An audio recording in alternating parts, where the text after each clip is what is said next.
habibuhu wa khatamun nabiyyin wal mab'utsu rahmatan lil alamin. Allahumma salli ala habibina wa syafina wa maulana Abil Qasimil Mustafa Muhammad. Allahumma Muhammad wa ala Muhammad. Allahumma salli ala Allahumma salli ala Muhammad wa ala alihi wa sahbihi al-mayamin al-muntajabin. Masyiral muslimin, Bapak Ibu yang sama dimuliakan Allah SWT dimanapun berada. Pertama-tama kita panjatkan puji dan syukur kehadirat Allah Rabbul Alamin karena atas perkenannya juala sehingga kita semuanya bersua dalam keadaan sehat walafiat. Kita kirimkan selawat dan salam kepada junjungan kita, Nabi kita Rasulullah Muhammad SAW serta keluarganya dan sahabat-sahabatnya mulia. Pada kesempatan malam hari ini kita akan teruskan surat Ali Imran. Malam ini adalah 151 sampai 155. 151 sampai 155. Bersama kita Ustadz kita belum ada ya. Jadi Ustadz kita belum ada yang bergabung, maka mari kita masuk ke screen untuk sama-sama membaca surat yang ketiga, surat Ali Imran ayat 151 sampai 155. Bapak Ibu yang ingin membaca sendiri kitab sucinya atau mushafnya bisa dipersilakan untuk membuka Al-Qur'annya ataukah kitabnya. Surat yang ketiga, surat Ali Imran ayatnya 151 sampai 155. Kalau tidak bisa melihat di screen. Di screen kita juga tunjukkan. Walaupun masing-masing ada kelebihan dan kekurangannya, kalau di screen terkadang agak-agak lambat bergeraknya karena jaringan internet. Kalau di Quran kita gampang melihatnya. Kalau di screen kelebihannya ya biasanya lebih besar, bisa lebih besar. Tapi kalau Bapak Ibu punya mushaf yang besar juga bagus. Mari kita masuk ke screen dan kita mulai membaca surat 3 ayat 151 sampai 155. Boleh 10 menit nak, sayang. A'udzubillahi minasyaitonirrajim.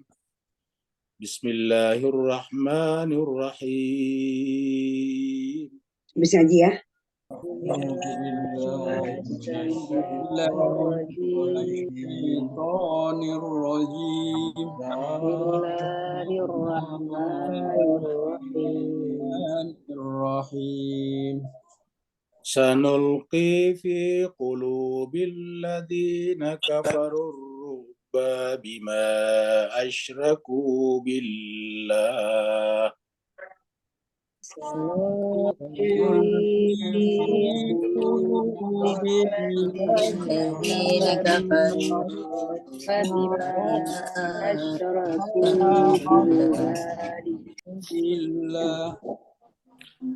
Bima asyraku billahi ma lam yunazzil bihi sultana.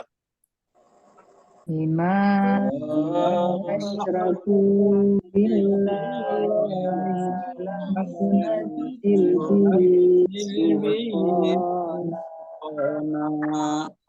Wa ma'wahumun nar wa bi'sa maswaz zalimin. Wa ma'wahumun nar wa bi'sa maswaz zalimin. Walaqad sadaqakumullahu wa'dahu istahussunahum bi'izni. Walaqad sadaqakumullahu wa'dahu istahussunahum bi'izni. Hatta idza fashiltum wa tanaza'tum fil amr. Hatta idza fashiltum wa tanaza'tum fil amri Wa asaitum min ba'di ma arakum ma tuhibbun. وعصيتم بعد بعد ما أراكم ما تحبون Minkum man yuridu dunya wa minkum man yuridul akhirah. منكم منكم من من يريد يريد الدنيا الدنيا ومنكم من ومنكم من يريد يريد الآخرة الآخرة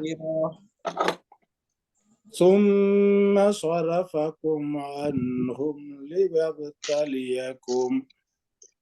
ثم صرفكم صرفكم عنهم ليبتليكم ليبتليكم Walaqad afa ankum wallahu zu fadlin 'alal mu'minin.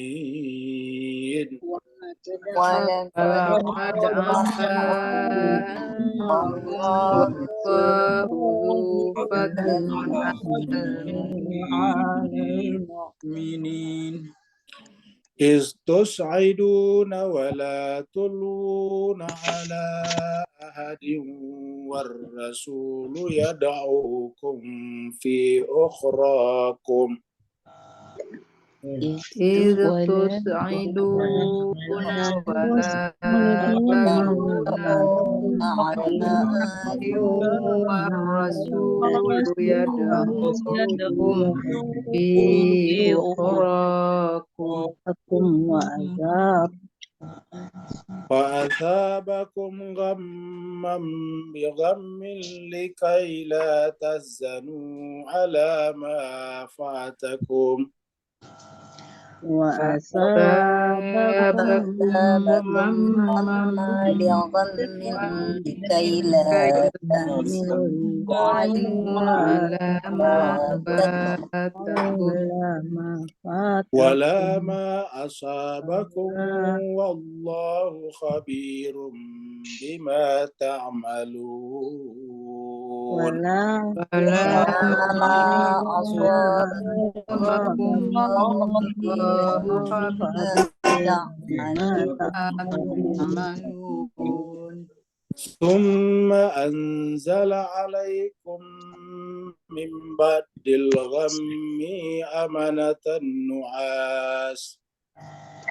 ثم أنزل عليكم من بعد الغم النعاس نعاسا يغشى طائفة منكم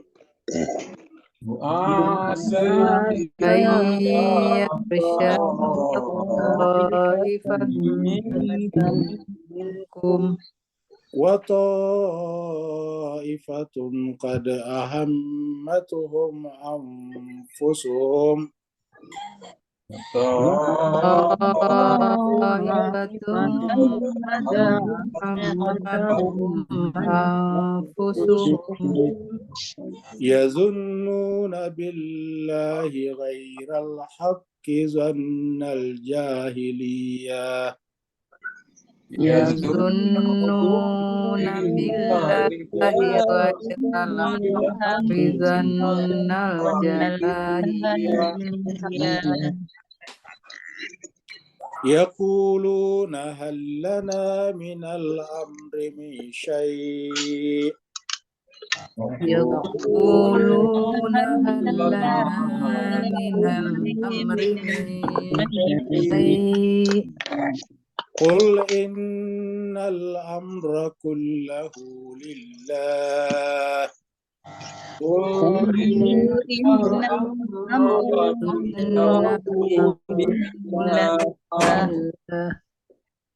يخفون في أنفسهم ما لا يبدون لك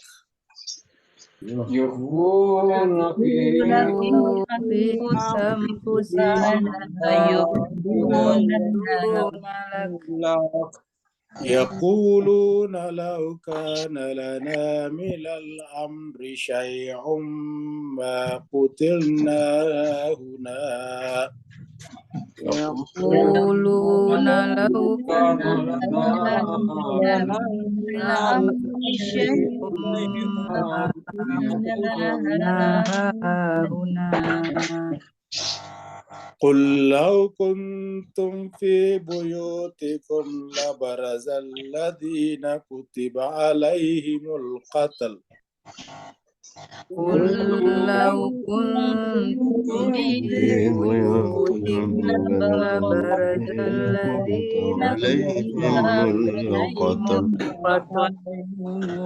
لبرز الذين كتب عليهم القتل إلى مضاجعهم لبرز الذين كتب عليهم القتل إلى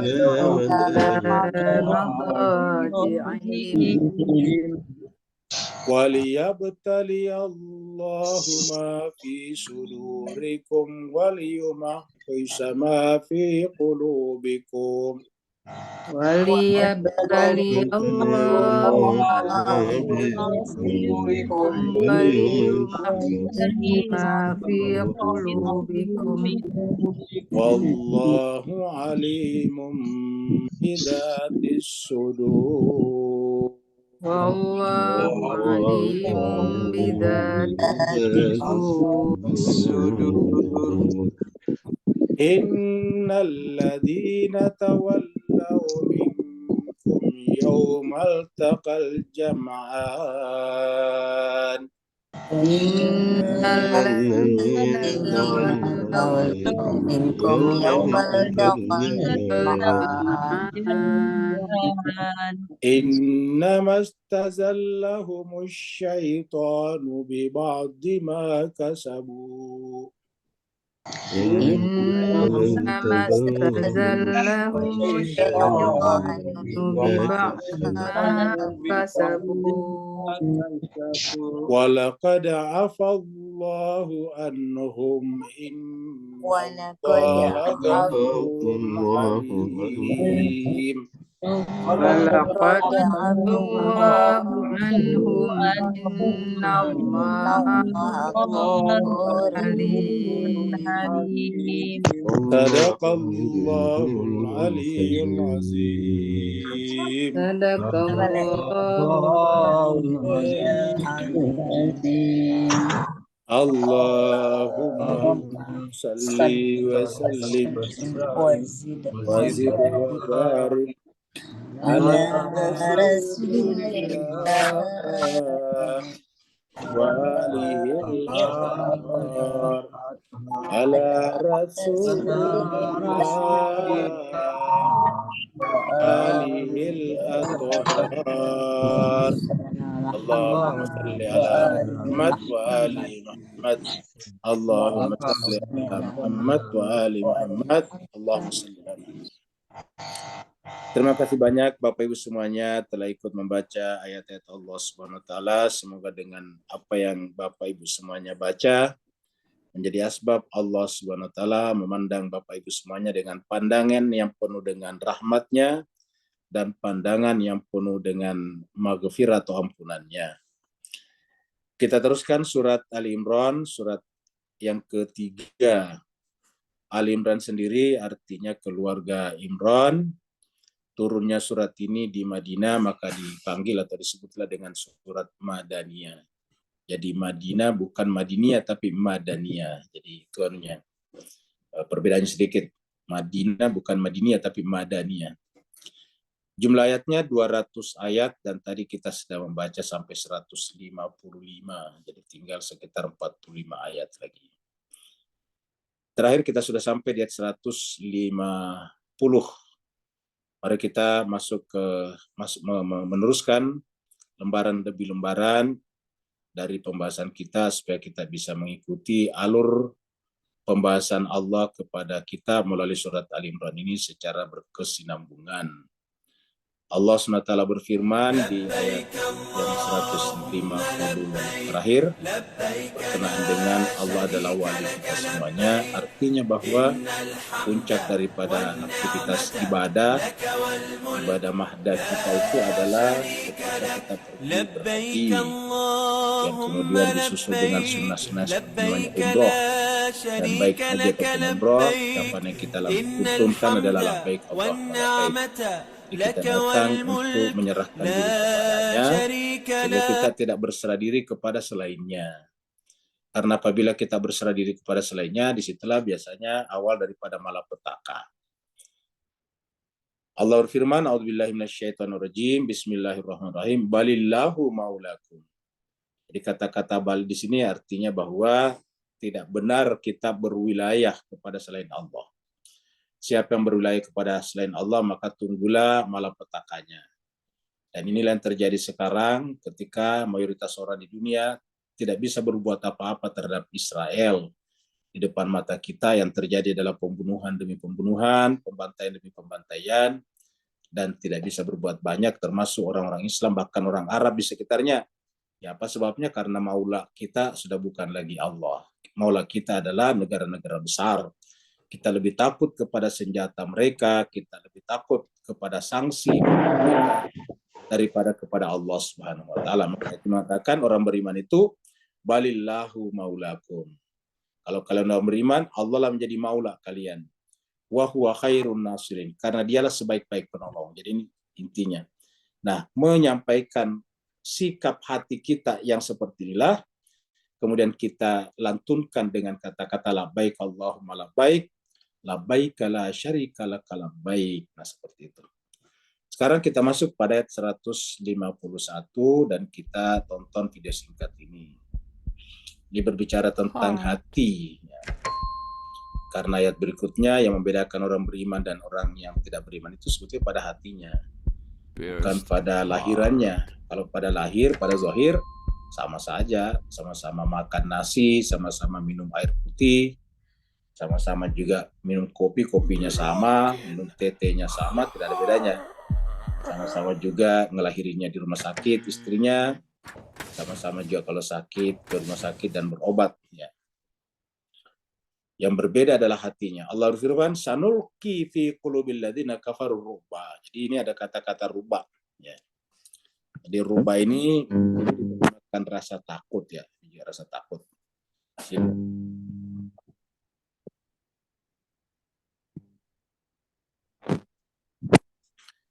Jadi rasa takut bisa juga iya, tapi bisa juga yang lain seperti gundah, gulana, kemudian resah, gelisah. Pokoknya hatinya menjadi tidak mengalami kepastian. Makanya karena hati itu harus ada kepastian. Kepastian itu kan ketetapan. Ketetapan itu kekuatan. Maka kita mengatakan osabbit qulubana, kan begitu. Di osabbit qulubana, Rabbana ighfir lana dzunubana wa israfana fi amrina wa tsabbit aqdamana. Aqdam itu qulub ya. Jadi di sini adalah kalbu yang di dalam ayat lain disebut dengan akdam. Akdam itu adalah secara harafiah artinya kaki. Kenapa? Karena kalbu ini bagaikan kaki. Jadi kalau Bapak Ibu perhatikan, kita kan semuanya sama punya kaki. Kalau kaki kita labil atau tidak stabil itu gampang jatuh. Contohnya kita jalan-jalan melihat ke depan atau sambil berbicara di handphone, tiba-tiba ada ada tebing sedikit, ada gundakan. Ada tiba-tiba turun, nggak usah jauh, barang 5 cm aja. Itu bisa jatuh. Ya. Jadi kita jalan, tidak melihat, ternyata lantai itu ternyata berundak. Berundak itu artinya turun sedikit, barang 5-10 cm saja, itu sudah cukup bisa membuat kita terpelanting, jatuh. Kenapa? Karena kaki kita tiba-tiba kehilangan keseimbangan. Nah, makanya terkadang kalbu itu disebut dengan akdam dalam Al-Quran. Jadi dalam Al-Quran banyak itu. Rabbana afrik alaina sabra wa tsabbit aqdamana. Jadi tanda orang sabar itu adalah wa tsabbit, isbat, kuatkanlah kaki-kaki kami. Maksudnya itu kalbu kami. Jadi yang membedakan orang beriman dan tidak beriman itu hatinya, Pak Bu sekalian, kalbu. Kalau kalbunya orang yang tertutup, kafaru, yaitu ar-ru'ba, penuh dengan ketidakpastian, resah, gelisah, gundah, gulana, semuanya serba tidak pasti, makan banyak salah, kurang makan merasa salah juga, pergi jalan salah, setelah jalan jauh kemudian pulang resah lagi, begitulah. Pokoknya tidak senang, tidak tenang. Maka ini adalah tanda kalbu orang yang terhijab. Kafaru itu tertutup. Jadi kita sampaikan kafaru ini adalah kata kerja, bukan kata benda. Ya, bukan kata nama. Kalau bahasa Malaysia bukan kata nama, tapi ini adalah kata kerja. Ini bukan noun, ini adalah verb. Ya, jadi ini adalah verb. Verb itu kata kerja. Jadi kalau kata kerja kan berarti pekerjaan, bukan orang. Karena kalau kita lihat terjemahnya kafir itu orang. Ya. Di sini kafaru itu adalah kata kerja. Jadi orang-orang yang kafaru, orang-orang yang menutup hatinya, orang-orang yang membuat hatinya terhijab. Nah itu dia kafaru, mengcover. Jadi orang-orang yang mengcover hatinya dari Allah, maka pasti hatinya penuh dengan ketidakpastian. Fi qulubil ladzina kafaru ru'ba. Kata ru'ba ini berubah-ubah di berbagai ayat. Di tempat lain dikatakan maradun. Fi qulubihim maradun, kamu gitu. Fi qulubihim maradun fazadahumullahu marada. Adalah yang mengatakan itu adalah buta, hatinya buta, itu macam-macam. Sebut buta lah, disebut sakit lah, disebut gundah, pokoknya semuanya, macam-macam sebutannya. Semua yang bermakna negatif. Buta hati itu kan negatif. Ya kalau buta mata bukan negatif, gitu, karena itu kan penyakit fisik. Dan kita harus justru membantu orang seperti itu dengan sepenuh hati. Tapi yang ini adalah buta hati. Jadi hatinya buta, atau di tempat lain hatinya sakit, maradun, ya, atau di tempat lain disebut dengan hatinya tertutup rapat. Ya, jadi di dalam Al-Qur'an dikatakan khatamallahu ala qulubihim. Khatama itu dikhatamkan, dikunci rapat, atau kafatubi'a ala qulubihim. Tubi'a itu artinya bahwa disumbat, jadi disumbat hatinya. Jadi banyaklah kata-kata Al-Qur'an. Intinya kalau berkaitan dengan kalbu ini ada khatam, ada tubi'a, ada marid, di sini ada ruba, tapi semuanya negatif. Ingat semuanya negatif mananya. Kalau berkaitan dengan menjauh dari Allah Subhanahu wa taala. Jadi Allah mengatakan sanulqi fi qulubil ladzina kafaru ruba. Kami akan memasukkan. Jadi artinya itu adalah hasil, karena kan kata-kata masuk kan berarti aslinya tidak begitu. Sanulqi, kami akan melontarkan, kami akan menjerumuskan, kami akan memberikan ke dalam hati orang-orang yang kafir itu ruba. Rasa gelisah karena mereka ruba, tidak ada kepastian, maka orang-orang seperti inilah cenderung kalau tidak melakukan kejahatan terhadap orang lain, dia melakukan kejahatan pada dirinya sendiri. Apa itu kejahatan pada dirinya sendiri? Merusak dirinya. Ada orang-orang tertentu yang suka merusak dirinya. Ya, merusak dirinya itu artinya memukul-mukul dirinya, melakukan sesuatu yang bisa merusak dirinya, menjadikan perjudian sebagai pelarian, obat-obatan yang yang terlarang sebagai pelarian, itu kan sebetulnya sengaja merusak dirinya. Bahkan ada yang ekstrim lagi merusak dirinya, yaitu membunuh dirinya, minum racun, meloncat dari gedung yang tinggi, ataukah tiba-tiba menabrakkan dirinya kepada kereta yang sedang melaju, dan seterusnya. Jadi kata-kata ruba ini makna-maknanya sama dengan yang lain, tetapi dengan kata yang berbeda, karena ruba tadi bisa rasanya gelisah dan sebagainya. Kenapa mereka seperti itu? Nah, disebutkan sebabnya di sini. Ya. Ini ada sebabnya. Bima itu sebabnya. Ya. Bima asyraku billah, karena mereka itu menduakan Tuhan ini. Karena mereka itu asyraku. Ya, asyraku itu kan artinya membuat dualitas dalam jiwanya. Jadi selain Tuhan, karena Tuhan itu tidak bisa tergantikan dalam jiwa kita. Dia asli di sana. Jadi aslinya jiwa kita itu adalah Allah. Kertas itu aslinya putih. Ya, kertas itu aslinya putih. Sampai sekarang belum ada kita lihat kertas itu langsung hitam. Selalu putih. Ya. Jadi aslinya kertas itu putih. Kenapa? Karena untuk dicoret-coreti atau ditulis di atasnya. Nah begitulah juga jiwa kita semuanya adalah asli putih. Putih di sini adalah Allah Subhanahu wa taala. Nah, lalu kenapa tiba-tiba menjadi ru'bah tadi? Ya karena mereka menutup putihnya dengan mencoret-coret kertas itu sampai kemudian kertas itu tertutup sama sekali putihnya. Apakah putihnya hilang? Tidak, tetap ada di dalam sana, cuma tertutup, terhijab. Caranya bagaimana? Dihapus. Jadi Bapak Ibu ambil penghapus. Dihapus itu coretan-coretannya, nanti muncul lagi aslinya kertasnya putih. Nah, seperti itu. Kalau bahasa kitanya menghapus itu adalah menyingkap dengan cara istighfar, ya mengurangi setiap saat perbuatan-perbuatan buruk. Nah, karena setiap sesuatu yang kita simpan selain putih di dalam hati kita, ya berarti syirik namanya. Kan kalau misalnya ibu, bapak menyimpan coretan di atas kertas, maka tiba-tiba di sana ada 2 warna kan. Warna coretannya entah itu merah, entah itu biru, entah itu hijau seperti di sini nih. Ini biru, ini hijau, tapi ada coretan di atas kertas ini. Ya. Maka terjadilah dualitas namanya. Warna selain putih dan putihnya. Nah, dualitas itu atau kedua hal itulah disebut dengan syirik. Jadi syirik itu artinya ada sekutu di sana. Sekutu itu ada teman selain daripada yang putih ada yang lain. Nah, itu namanya syirik. Nah, jadi Allah mengatakan penyebab orang ru'bah itu bima asyraku billah. Karena mereka itu mempersekutukan Allah. Ya. Ada yang disimpan di hatinya selain Allah. Dengan demikian, di hati itu hanya Allah. Tidak bolehkah kita yang lain? Boleh, tetapi jangan di hati. Seperti yang sering kita sampaikan di sini, segala sesuatu itu sudah punya tempatnya. Uang itu tempatnya di dompet atau di bank. Baju itu tempatnya di lemari. Istri suami tempatnya di samping kita. Itu namanya tempat-tempatnya masing-masing. Mobil, kereta tempatnya di garasi. Begitu. Jadi masing-masing ada tempatnya. Ya, jadi ada tempatnya. Makanan sayuran di kulkas, ya, di peti dingin, kamu gitu. Jadi masing-masing ada tempatnya. Ya. Yang di hati kita cukup Allah saja. Jadi kalau Bapak Ibu pulang dari kantor dapat uang, ya udah uangnya disimpan dengan baik aja di bank saja, nggak usah di hati. Ya. Di hati. Begitu juga lah kalau Bapak Ibu habis beli mobil baru, semahal-mahalnya mobilnya, katakanlah mobilnya 100 miliar, ya nggak usah disimpan di kamar tidur. Karena apa? Karena ya tidak ada tempat tidurnya. Tetap disimpan di garasi saja. Seperti itu. Jadi apabila kita tempatkan di dalam jiwa kita sesuatu selain Allah, ya syirik namanya. Dan itulah awal daripada munculnya ru'bah tadi nih. Gundah, gulana, resah, gelisah. Nah, serba tidak pasti, kan begitu. Menonton nggak enak, tidak menonton di rumah juga suntuk dan sebagainya. Pokoknya serba tidak pasti. Akhirnya apa yang terjadi kemudian? Itu cenderung uring-uringan, sedikit-sedikit tersinggung, baperan dan sebagainya. Jadi bima asyraku billah, karena mereka mempersekutukan Allah.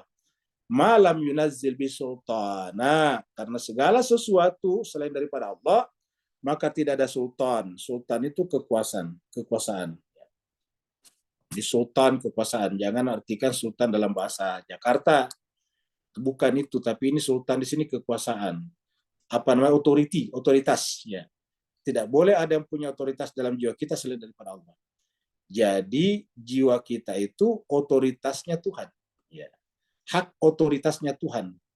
Authority right-nya Tuhan di dalam jiwa kita, bukan selain Tuhan. Apabila kita menyimpan selain Tuhan, berarti salah tempat, salah posisi.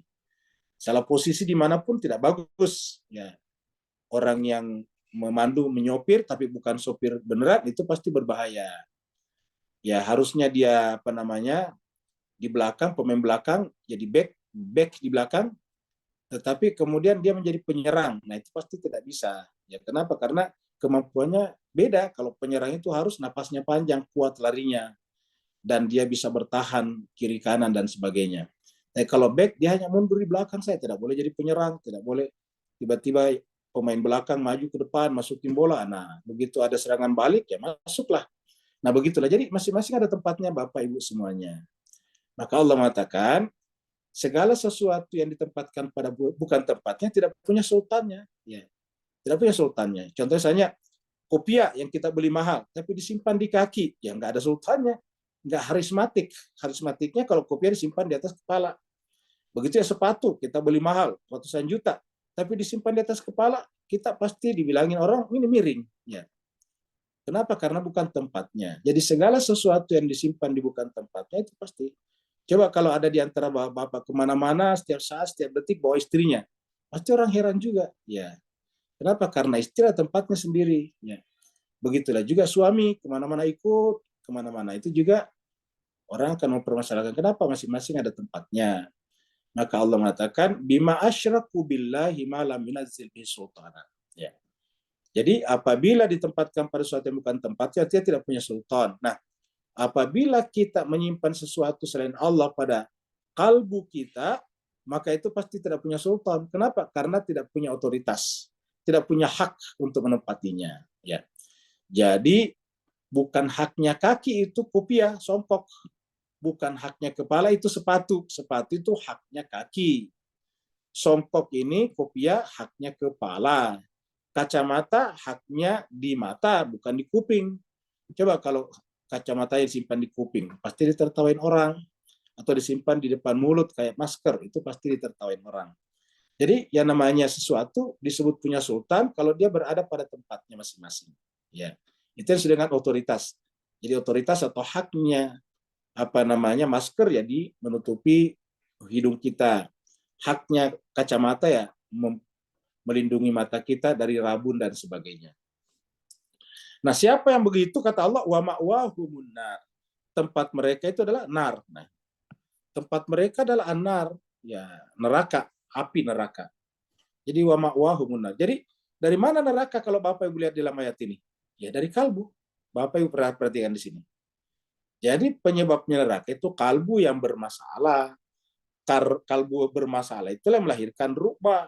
Kita tanyakan kenapa kalbu bermasalah? Karena ada dualitas di dalam kalbu. Harusnya kalbu itu cuma diisi satu, yaitu Tuhan saja. Karena memang itu adalah Tuhan yang meng-create untuk kita, agar dia hadir selalu bersama dengan kita, karena kemuliaan manusia itu adalah kebersamaannya selalu dengan Allah. Wa bi'sa maswal zalimin. Dan seburuk-buruknya tempat tinggal bagi orang zalim. Jadi zalim, pada ujungnya zalim di sini. Ya. Jadi satu ayat ini menjelaskan kepada namanya kita, Ustaz. orang yang zalim adalah orang yang melakukan kejahatan, melakukan kerusakan di muka bumi, menumpahkan darah, itu ahli neraka. Kenapa dia seperti itu? Karena hatinya rusak, gundah, marid. Ya, jadi intinya di kalbu di sini. Jadi kata kuncinya di sini Pak Bu sekalian. Jadi intisari jauharnya manusia itu adalah kalbunya. Ingat, lai-lai kalbunya. Makanya orang yang salat tapi kalbunya rusak disebut fawailul lil musallin.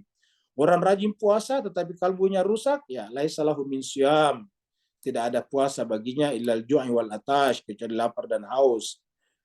Rajin berhaji dan umroh tetapi kalbunya tidak semakin menjadi bagus, ya hajinya mabrur, ya mardud, ditolak. Nah, jadi semuanya ada. Ya, berzakat, berinfak, tetapi kalbunya tidak berubah, ya itu namanya zakat infaknya disebut dengan riya, dan banyak lagi yang lain istilah-istilah. Jadi sekali lagi sebelum kita tanggalkan ini, bahwa kata kunci, rahasia, jauhar, permata terpendamnya manusia itu adalah kalbunya. Ingat, kalbunya, hatinya. Maka Al-Quran mengatakan fi qulubihim maradun. Tidak pernah Tuhan membicarakan tentang di kaki kita ada penyakit bisul, nggak pernah. Di mata kita ada ada jelaga sehingga kelihatan rabun, tidak ada seperti itu. Tidak ada dalam Al-Quran dikatakan bahwa di telinganya kemasukan semut, tidak ada. Yang ada adalah masalah kalbu dalam Al-Quran. Bapak Ibu rajin baca Al-Quran, pasti sangat menemukan kata kalbu ini berkali-kali, baik dalam bentuk jamak ataupun dalam bentuk tunggal. Kalau qulub itu jamak, kalau kalbu itu tunggal. Ya, jadi dua saja kemungkinannya. Jamaknya kah atau tunggalnya kah? Tapi banyak sekali dalam Al-Quran. Itu tadi kita baru baca Al-Quran saja. Baca Al-Quran surat Al-Baqarah ya. Kalau di Al-Fatihah tidak ada. Di dalam surat Al-Baqarah saja langsung kita berjumpa kata-kata kalbu di ayat yang ke-7. Ya, khatamallahu ala qulubihim, kan begitu. Ayat 6-nya adalah sama saja sawaun alaihim anzartahum am lam tunzirum la yu'minun innal ladzina kafaru sawaun alaihim anzartahum am lam tunzirum la yu'minun khatamallahu ala qulubihim. Jadi langsung khatamallahu ala qulubihim. Nanti muncul lagi di ayat 9 sambungan dari 8. Ayat 8-nya mengatakan wa minan nasi may yaqulu amanna billahi wa bil yaumil akhir wa ma hum bimumin yukhari'una Allah walladzina amanu wa ma yakhda'una illa anfusahum wa ma yashurun fi qulubihim, ayat 10 ya. Fi qulubihim maradun. Langsung fi qulubihim maradun fazadahumullahu maradun. Jadi awal itu langsung bicara tentang kalbu. Jadi kita ulangi, inti kita manusia adalah kalbunya. Maka agama datang untuk mengajari kita mensucikan, membersihkan kalbu kita dari berbagai macam jelaga-jelaga. Jelaga itu mungkin benar kita di Malaysia, Singapura tahu juga jelaga. Jelaga kalau di Indonesia itu adalah yang biasa di plafon hitam-hitam tuh. Plafon rumah apa namanya itu? Selingnya rumah itu kan misalnya warnanya putih. Tapi karena tidak pernah disapu banyak jelaga di sana. Banyak jelaga kayak sarang laba-laba tapi bukan sarang laba-laba, hitam. Nah, nanti banyak di sana tuh akhirnya lama-kelamaan jadi hitam lah itu si plafon. Nah, gitu. Nah, jadi Al-Quran mengatakan bahwa karena di dalam kalbu mereka ada ar-ru'ba. Ya, fi qulubi al-kafaru ar-ru'ba. Allah menyimpan ru'ba di sana. Bima asyraku billah.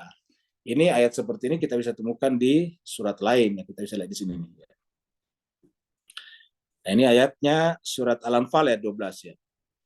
Iz yuhi rabbuka ilal malaikati anni ma'akum fasabbitul ladina amanu sa'ulqi fi qulubil ladina kafaru. Ini ru'ba ini sama nih. Ada ru'ba di sini, ini ru'ba ya. Sedangkan orang beriman sabbitu, isbat nih. Iz yuhi ketika diwahyukan rabbuka, ketika Tuhanmu mewahyukan ya, ketika Tuhanmu mewahyukan ilal malaika kepada malaikat untuk diteruskan kepada kita. Jadi kepada Allah mewahyukan kepada malaikat, malaikat kepada nabi, nabi kemudian ke kita melalui ini sekarang kita baca. Apa isi wahyunya? Anni, bahwa aku Tuhan ini, anninya di sini aku Tuhan, ini akunya besar. Aku Tuhan, ma'akum bersama kalian. Siapa kalian? Itu orang beriman. Jadi Allah itu bersama dengan Tuhan. Manusia itu bersama dengan Tuhan. Orang beriman. Kenapa tadi? Ya hatinya tadi kita bicarakan. Fi qulubihim tadi ini. Dalam kalbunya. Jadi di dalam kalbu kita itu hanya Rabbuka saja yang boleh ada di sana. Ketika ada selain Rabbuka, ya berarti namanya syirik. Ya, asyraku tadi, bima asyraku. Jadi anni ma'akum, saya ini aku Tuhan, kata ayat ini, ma'akum bersama kalian. Ingat, ma'akum. Ya, ma'akum. Maka kita harus bersabar agar jangan sampai hati kita ternoda oleh selain putih bersih tadi. Fasabbitul ladina amanu.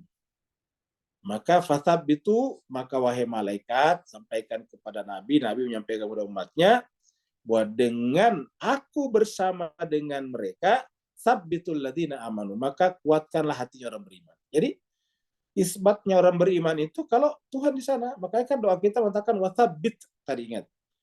Rabbana afrik alaina sabra wasabbit aqdamana. Aqdam tadi kita arti yang qulub. Rabbana ufir lana dzunubana wa israfana fi amrina wasabbit aqdamana. Itu sama. Ya. Wasabbitul ladina amanu. Kuatkanlah, teguhkanlah hatinya orang-orang yang beriman. Sa'ulqi fi qulubil ladina kafaru ar-ru'ba. Nah, kalau dia hatinya orang yang tidak beriman, yaitu kafaru, kata faru lagi-lagi kata kerja di sini verb, yaitu apa? Diberikan kepadanya ar-ru'ba. Di sini artinya rasa takut. Ya, kalau rasa takut kan juga khasyah, khauf, kamu gitu. Jadi sa'ulqi fi qulubil ladina kafaru. Jadi kalau dia di dalam hatinya ada dualitas selain daripada Allah, maka muncullah ar-ru'ba, yaitu rasa gundah, rasa gelisah, ketidakpastian, perasaan serba tidak enak, kan begitu. Ia tidak ada daging, dia makan daging, setelah makan daging merasa tidak enak, cari ikan, ada ikan, habis makan ikan tidak enak, begitu. Di rumah duduk lama, merasa tidak enak, pergi jalan lagi, merasa tidak enak lagi, pulang sakit kepalanya, pusing, puyeng. Begitulah seterusnya manusia. Ya. Jadi serba salah. Pergi jalan karena suntuk di rumah, pulang jalan sakit kepalanya, ya berkunang-kunang matanya, begitu lama di rumah suntuk lagi, pergi jalan lagi, begitulah seterusnya manusia. Ya tadinya merasa makan yang sama di rumah terus menerus, makan tempe terus menerus, ya berkata kepada istrinya, masa kita makan tempe melulu, ya kamu gitu. Begitulah seterusnya manusia, jemaah sekalian. Padahal ini kan masalah dunia, masalah materi saja, ya. Tapi membuat mereka gundah gulana. Kenapa? Ini fi qulubil ladzina kafaru ar-ru'ba. Jadi jangan-jangan kita masih di sini. Ya. Cuma kan kekurangan kita manusia ini susah mengakui diri kita. Selalu kita merasakan sudah bagus dan sebagainya. Masa iya? Saya kan rajin sholat, Pak Ustadz, kira-kira gitulah. Padahal ini jelas tanda kafaru di sini, ya rupa. Kalau ada rasa ketidakpastian dalam hati, ya adalah berarti namanya kafaru. Ya. Fadribu fawqal anak. Nah, maka terhadap orang seperti ini, kata ayat ini supaya berhenti, fadribu fawqal anak, maka tebaslah di atas lehernya. Nah, apa maksudnya itu di atas lehernya? Apakah kita penggal kepalanya orang? Bukan, ini simbolik Bapak Ibu sekalian. Maksudnya itu perbaikilah kepalanya, hilangkan. Cara berpikirnya harus dihilangkan.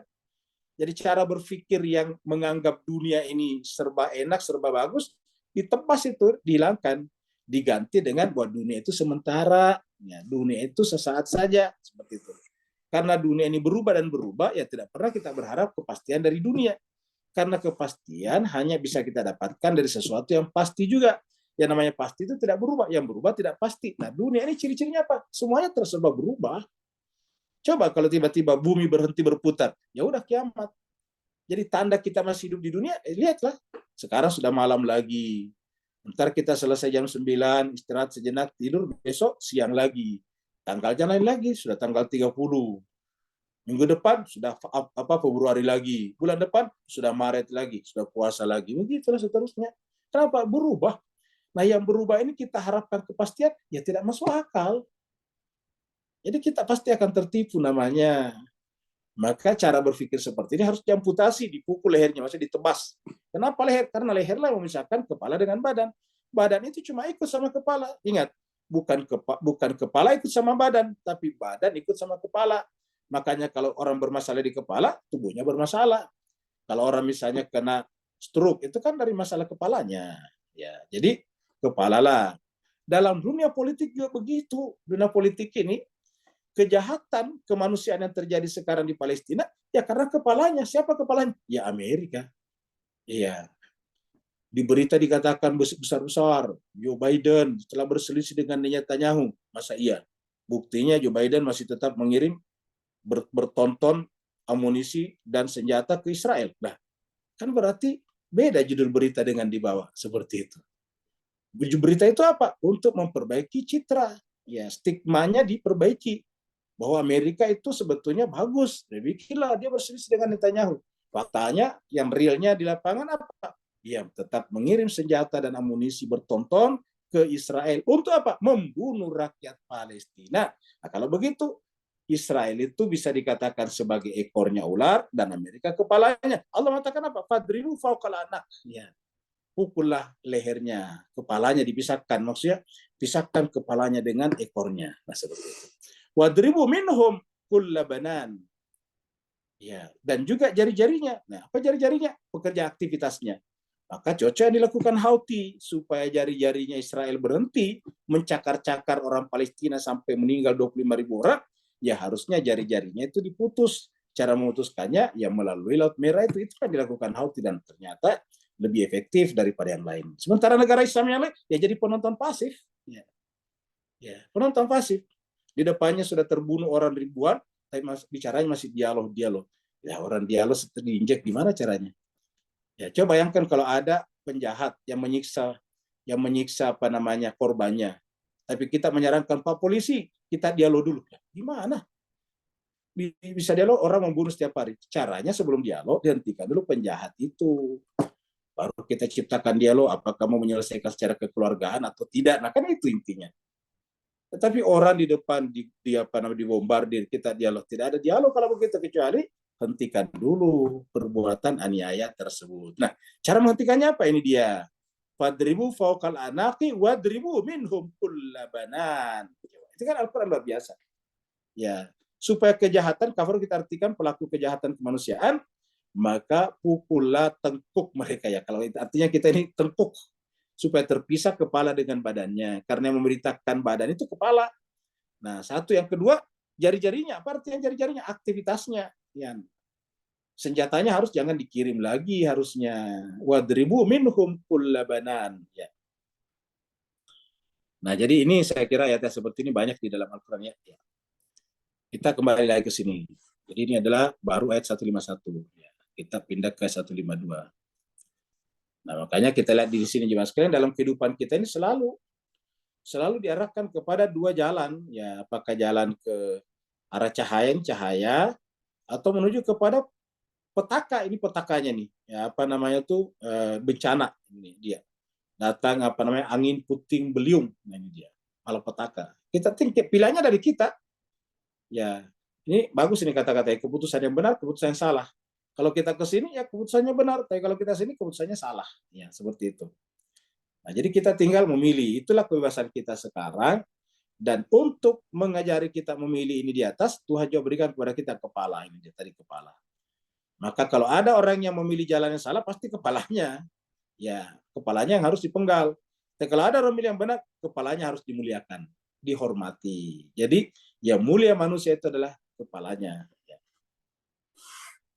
Walaqad sadaqakumullahu wa'dahu. Ya, faktanya Allah telah membenarkan janjinya.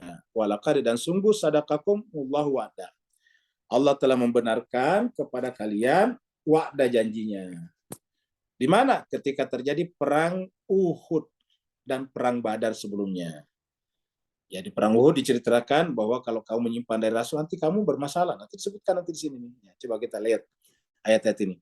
Ini ayat-ayat ini berbicara tentang kekalahan di perang Uhud. Ya. Istahussunahum bi'idnihi. Ketika kalian mengalahkan mereka atas izin Allah. Di mana? Yaitu di perang Badar. Ini di perang Badar terjadinya. Ketika di perang Badar, mereka yang menyerang dari Mekah itu kalah. Padahal jumlahnya banyak, 1000-an orang. Nabi cuma 100-an orang. Ya begitu. Tapi kemudian mereka kalah. Ini sudah dengan istahussunahum bi'idnihi. Ketika kalian mengalahkan mereka, memporak-porandakan mereka, membunuh mereka, menghentikan rencana jahat mereka, biizni, atas izin Allah. Hatta iza fasyiltum, sampai kemudian ketika kalian fasyiltum, menjadi lemah, lemah dan lengah, watanazatum, dan akhirnya waktunya habis untuk berdebat. Ini watanazatum, berdebat. Makanya kalau kita memperjuangkan kebenaran, nggak usah banyak berdebat, apalagi berdebat sesama kita saja. Ya, kalau sependapat, mari sama-sama. Kalau tidak sependapat, ya nggak apa-apa.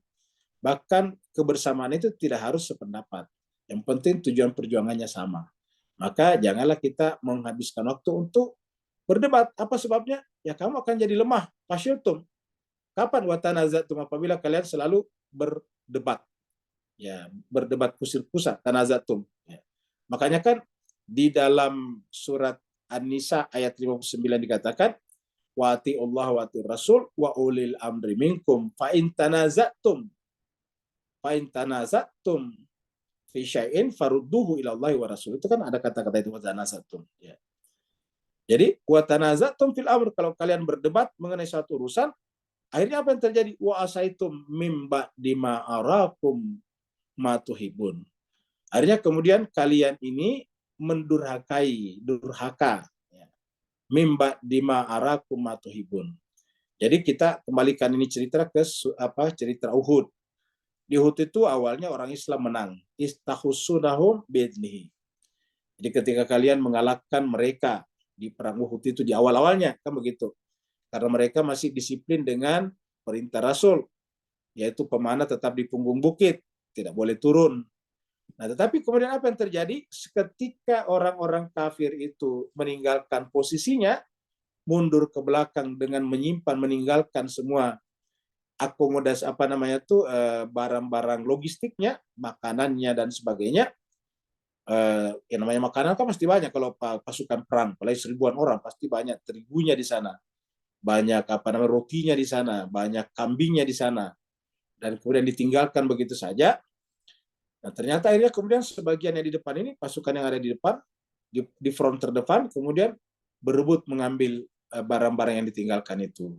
Yang di atas bukit kemudian berdiskusi, berdebat kusir kuda. Ini kalau kita tidak turun tidak dapat apa-apa. Yang mengatakan, tapi kalau kamu turun, kamu menyalahi perintah Rasul, kamu durhaka kepada Rasul. Terjadilah debat luar biasa. Akhirnya debat itu tidak menghasilkan keputusan. Kesimpulannya, semakin banyak yang pro kepada meninggalkan pos. Akhirnya meninggalkan posnya, meninggalkan tempatnya, ikut turun memperebutkan harta rampasan sitaan perang. Akhirnya kemudian ternyata mundurnya orang-orang kafir itu hanyalah merupakan siasat belaka saja. Lalu kemudian tiba-tiba muncul dari belakang, dia menempati bukit tempatnya pemanah tadi itu. Akhirnya dia menghujani orang prajurit Muhammad di bawah yang berebut sitaan perang itu dengan panah yang bertubi-tubi. Akhirnya lari pontang-panting. Karena kalau panah nggak bisa dilawan dengan pedang itu jarak dekat. Akhirnya mereka lari pontang-panting sebagiannya. Nah, seperti itu. Maka diceritakan di sini. Ya, istausunah bi'izni, kamu mengalahkan dulu di awalnya. Tetapi kemudian mereka meninggalkan tempatnya dengan membiarkan berbagai macam kebutuhan bawaan-bawaannya sampai kemudian kalian berebut. Nah, di punggung bukit terjadilah perdebatan. Watanazatum. Akhirnya kemudian jadi lemah. Mereka berperang berdebat masalah amr, yaitu masalah turun atau tidak turun dari punggung bukit. Wa asaitum mim ba'di ma arakum ma tuhibbun. Apa yang terjadi setelah semakin menyaksikan banyaknya harta rampasan perang atau sitaan perang ditinggalkan di bawah, banyak kambing, dombanya, ontanya dan macam-macam lah. Akhirnya kemudian sebagian mereka ikut turun ini. Mimba dima arakum, setelah Allah memperlihatkan kepada kalian matuhibun, apa yang kalian cintai, yaitu harta benda. Akhirnya terbagi dua lah di sana. Minkum man yuridud dunia wa minkum man yuridul akhirah.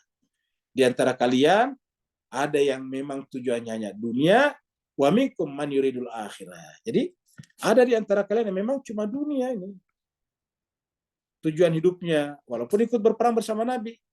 Ya, kenapa dia ikut? Karena dia terinspirasi dengan perang Badar sebelumnya. Perang Badar ini umat Islam menang. Harta rampasannya banyak. Nah, sekarang mulai banyak yang mau ikut berperang bersama Nabi. Mudah-mudahan dapat rampasan perang juga, kamu gitu. Ya, Nabi pasti membaca ini. Maka caranya apa? Mungkin mereka-mereka ini yang datang ke sana untuk mencari harta rampasan perang, suruh tinggal di atas punggung bukit. Untuk nanti buktikan bahwa mereka itu tidak setia. Nah, sehingga apa yang terjadi kemudian? Mereka mendurhakai tadi Nabi nih. Ya, ini. Nabi. Kenapa? Karena mencintai dunia. Wa minkum man yuridul akhirat, dan di antara kalian ada yang mencintai akhirat. Ya. Dan di antara yang maksudnya mencintai di sini menjadikan tujuan. Kata-kata yuridu itu kita artikan menjadikan tujuan. Jadi di antara kalian ada yang tujuan hidupnya dunia, dan di antara kalian ada yang tujuan hidupnya akhirat. Ini kata-kata minkum ini orang yang bersama Nabi loh ya, Bapak Ibu sekalian. Jadi ini bukan orang kafir yang kita bicarakan tadi. Ini adalah di antara prajurit Nabi, di antara orang yang berperan bersama Nabi. Bahkan ada orang di sana yang Yahudi justru mati nanti di sana mempertahankan pendiriannya di perang Uhud, itu ada Yahudi. Bayangkan. Sebaliknya ada orang yang sudah Islam justru lari dari sana karena terprovokasi oleh harta rampasan perang tadi. Jadi tidak melihat agama kalau dia di sana dari secara zahir. Ya. Nah, jadi Allah mengatakan minkum di antara kalian, kumnya ini kalian pengikut Nabi.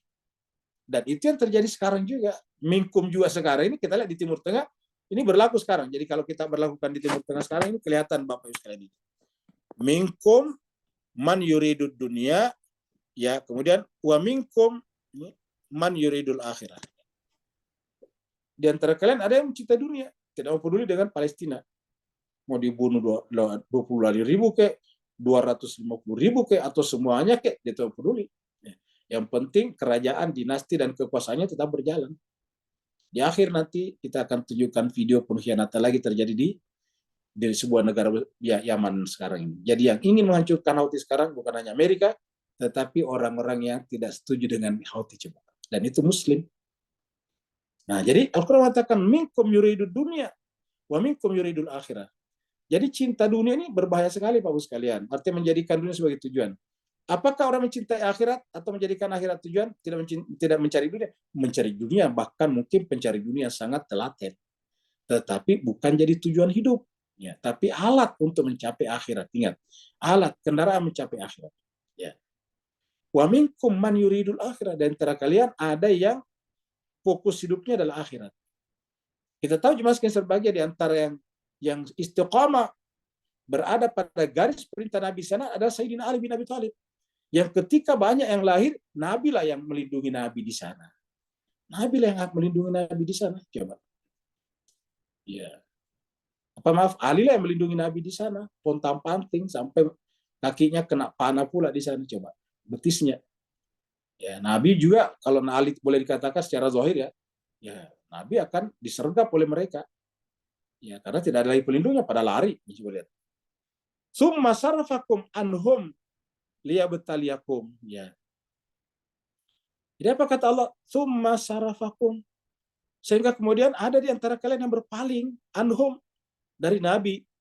Ya, liyabtaliyakum, untuk menguji kalian. Jadi kejadian itu menguji sebetulnya.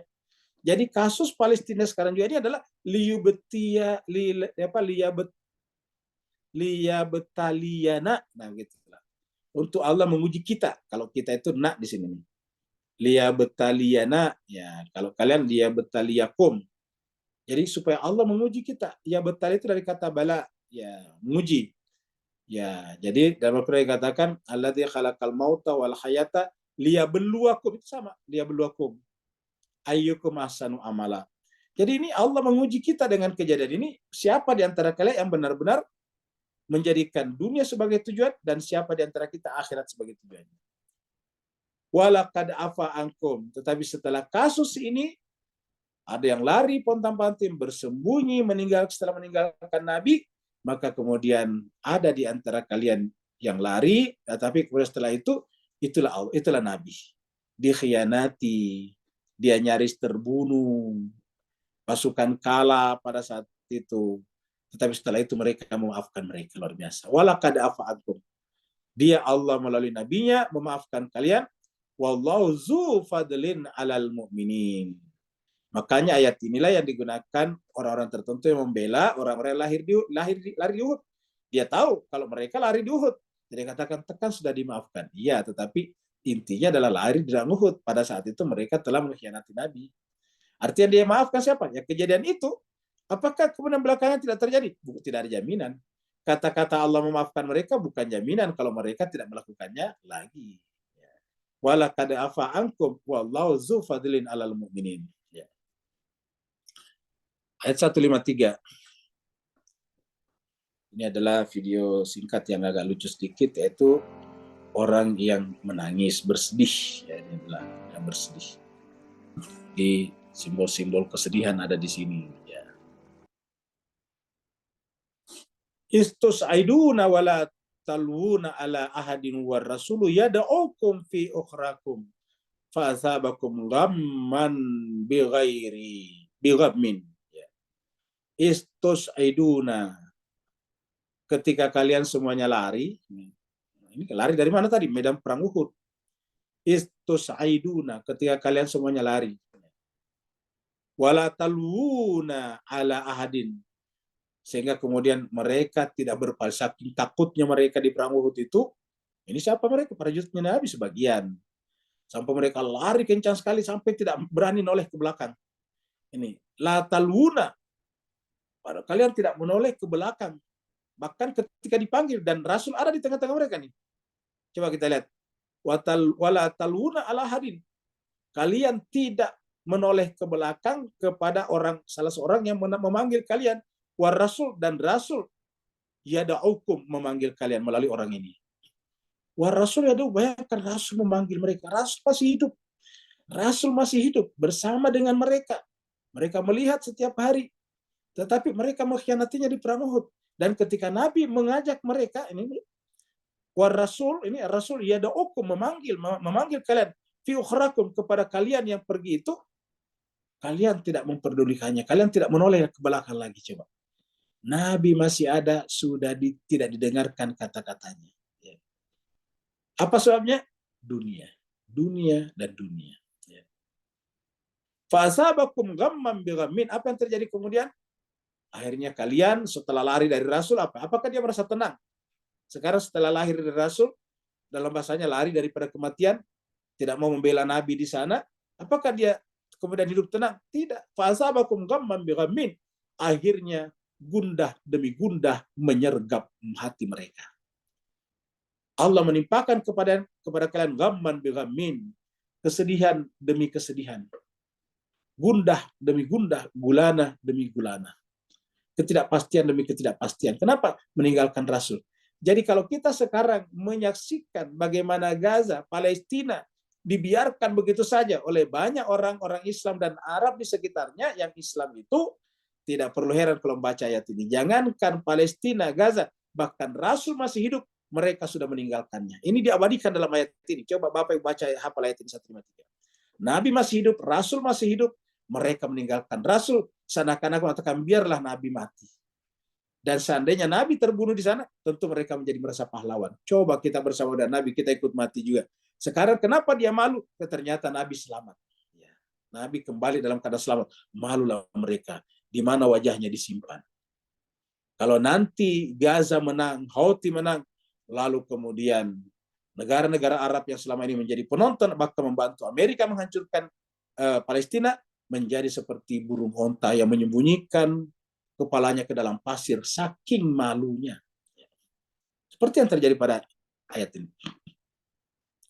Jadi war rasul yadukum, Rasul memanggil kalian fi ukhrakum, di tengah-tengah kalian, fa asabakum ghamman bi ghammin, akibat konsekuensi daripada kalian mengkhianati, memaksiati Rasul dalam perang Uhud itu, akhirnya jiwa kalian diterpa kesedihan demi kesedihan, gulana demi gulana, tahzanu ala ma fatakum, kalian merasa bersedih atas apa yang hilang dari kalian. Apa yang luput? Ya kok saya meninggalkan tadi Nabi.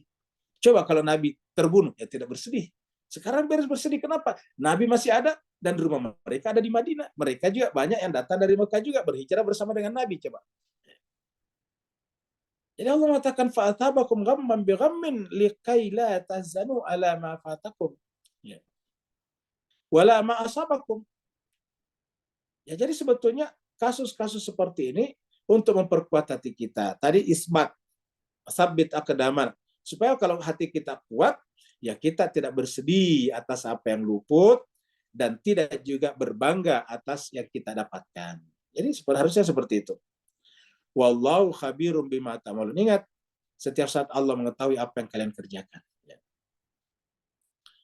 Bapak Ibu kalau rajin mengikuti media sosial ataukah berita-berita tentang umat Islam, terutama dalam dunia perceramahan, itu banyak sekali orang sekarang, termasuk beberapa ulama terkenal, itu tidak pernah kedengaran suaranya lantang menentang Israel. Ya. Luar biasa. Banyak. Ya. Jadi kita lihat di Indonesia, ya mungkin juga karena ada kita pemilu, tapi kan harusnya pemilu tidak perlu menjadi hambatan untuk sama-sama terus mengecam Israel yang sekarang bayangkan, bahkan PBB pun dia serang, tidak ada. Jadi benar-benar seperti dalam Al-Quran, benar-benar melakukan kerusakan dan kesombongan sebesar-besarnya. Siapa yang bisa menegurnya? Ya, PBB juga tidak didengar. Bahkan sekarang kembali menuduh PBB, UNRWA, bahwa orangnya PBB terlibat dalam penyerangan 7 Oktober, luar biasa. Dan tiba-tiba PBB ketakutan, luar biasa. Dituduh oleh Netanyahu, tiba-tiba PBB ketakutan. Artinya apa? PBB pun juga ketakutan kepada Netanyahu, luar biasa. Ya. Begitulah sekarang dunia. Jadi kalau PBB sekarang ketakutan kepada Netanyahu, berarti luar biasa hebatnya itu yang namanya Houthi dan Hizbullah dan Hamas. Luar biasa. Kenapa? Berani melawan Israel yang ditakuti oleh PBB dan beberapa negara lainnya di dunia. Ya. Allah mengatakan, semuanya itu adalah likaila tazanu ala ma fatakum wala ma asabakum. Wallahu khabirum bima ta'malun. Ya. Tidur di mana? Tidur di mana? Mengantuk, mengantuk, Tidur di mana? mengantuk, mengantuk, Tolonglah aku. mengantuk, mengantuk, Tidur di mana? mengantuk, mengantuk. Tolonglah aku. Lihat kasur. Kasur, Lihat kasur. kasur, kasurnya bulat. Yeay, bisa tidur. Oke. Bapak Ibu yang saya berbahagia, kalau orang menghadapi masalah besar seperti perang Uhud tadi, biasanya kan susah tidur. Kita selalu ditelepon-telepon saja sama penagih pinjol saja kan tidak bisa tidur, bahkan ada yang bunuh diri. Ya, apalagi seperti kasus Uhud tadinya, itu gimana? Setelah mereka lari dan mendengar bahwa Nabi ternyata masih hidup. Nabi masih hidup. Sekarang sudah ada di Madinah. Bagaimana coba? Sampai dikatakan dalam cerita itu ada orang yang 3 hari berturut-turut tidak pernah muncul di Madinah saking malunya kepada Nabi. Ya. Sampai Nabi menyuruh orang lain untuk menjemputnya. Nah, jadi tapi bagi orang beriman walaupun menghadapi kasus seperti itu, dia tetap gampang tidur. Kenapa? Karena tadi ketenangan. Likailah tazan. Mereka tidak bersedih gundah dengan apa yang luput daripadanya dan apa yang menimpanya. Seperti pembahasan kita sebelumnya, masih ingat ayat-ayat sebelumnya mengatakan wa ka'ayyin min nabiyyin. Bapak Ibu lihat ke atas sebelumnya. Wa ka'ayyin min nabiyyin qatala ma'ahu ribbiyuna katsir fama wahanu lima asabahum fi sabilillah wa ma da'uf wa mastaqan wallahu yuhibbul muhsinin. Di sini dikatakan bahwa betapa banyak nabi-nabi pengikut-pengikutnya, waktu kita bicara ribbiyun, pengikut-pengikut mereka juga berperan bersama Nabi dan mendapat musibah juga, kadang kalah juga. Ya, tetapi apa yang terjadi? Mereka tidak bersedih, ya, mereka tidak merasa hina. Fama wahanu lima asabahum fi sabilillah. Mereka tidak merasa hina, mereka tidak merasa inferior dengan musibah yang menimpanya. Wa ma da'ufu, dan tidak lemah, wa mastaqon, dan tidak mungkin menyerah. Apalagi tadi sampai kemudian meninggalkan Rasul di sana, tidak mungkin kalau dia orang ribbiyun. Jadi kalau dia ribbiyun, manusia Rabbani, maka tidak mungkin. Nah, salah satu tanda orang itu ribbiyun atau gampang tidur kalau memang dia ingin tidur. Jadi kalau dia ingin tidur, ya tidur. Kalau tidak ingin tidur, ya tidak tidur. Kalau dia ingin mengerjakan sesuatu dan tidak butuh tidur, ya bisa tidak tidur. Tapi kalau dia ingin mentidurkan dirinya, ya tidur. Seperti itulah. Allah mengatakan, summa anzala alaikum. Ini sayangnya kecil sekali Bapak sekalian ya. Jadi karena kecil sekali, kita pindah ke Quran yang ini nih, surat ini ayat 153 ya. Kita buka yang di sini ya. Jadi kita buka yang di sini, surat Al-Imran. Biar besar. Ya, ini dia. Nah, 154 tadi ya, ini dia. Summa anzala, jadi 154 ya. Summa anzala alaikum. Jadi ini besar. Kalau ini kan kekecilan Pak Bu ya. Karena ayatnya banyak nih. Dipaksa masuk dalam satu halaman jadi kecilnya. Summa kemudian anzala alaikum. Kemudian dia Allah menurunkan kepada kalian mim ba'dil ghammi, setelah al-ghammi tadi kesedihan, maksudnya setelah kekalahan, muncullah amanatan. Jadi mereka yang lari, gundah tadi, sedangkan yang tinggal di sana tetap merasa tentram. Amanatan. Sedemikian tentramnya hatinya, nuasan, tetap masih bisa ngantuk ya. Padahal ini kekalahan yang luar biasa. Bapak Ibu pergi ke sana, berkunjunglah ke Uhud, Bukit Uhud.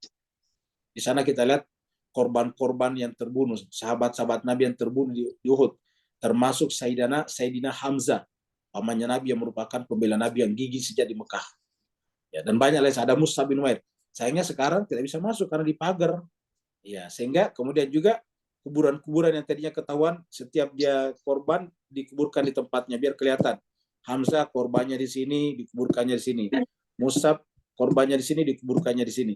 Sekarang tidak bisa lagi dikumpulkan oleh pemerintah Saudi, lalu dipagar, tidak boleh orang masuk. Bahkan terkadang kita sekarang tidak diajak